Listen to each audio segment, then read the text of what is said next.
Marta Kostyuk discussed the struggles of being a Ukrainian player on the tennis circuit during a call with athletes who want Russians and Belarusians banned from the Olympics. Marta Kostyuk has revealed that some Ukrainian players have been fighting to have Russians and Belarusians banned from competing in tennis tournaments. Wimbledon has so far been the only tournament to make the decision, barring them from the 2022 championships. Kostyuk has remained vocal about the impact of the Ukraine war since Russia invaded her home nation 13 months ago.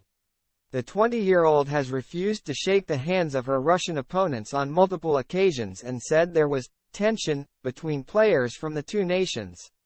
And the world number 38 has now addressed the issue again in a conference call with athletes who are opposed to Russians and Belarusians being allowed to compete at the Olympics. It comes after the president of the International Olympic Committee referenced Kostyuk's ATX Open final win over Russia's Varvara Grachova.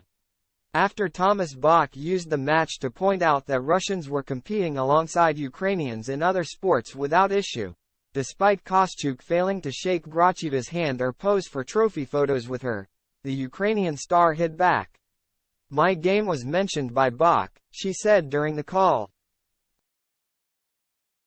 The world number 38 also argued that she was forced to play against her Russian colleagues or lose her tennis career, rubbishing Bach's point that tennis was an example of athletes from the two nations playing together. She added, "We have a ranking system in our sport. If I don't participate, I will lose my ranking and my career will be over." Kostyuk then went on to make a big claim, revealing that she was among a group of players who had been privately pushing to ban Russian and Belarusian pros from competing.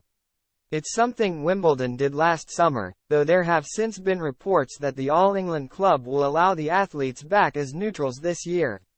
"A lot has been said and I wanted to say from myself, we have not been doing it publicly, but for the last year we have been fighting to exclude Russians and Belarusians from our sport," she said.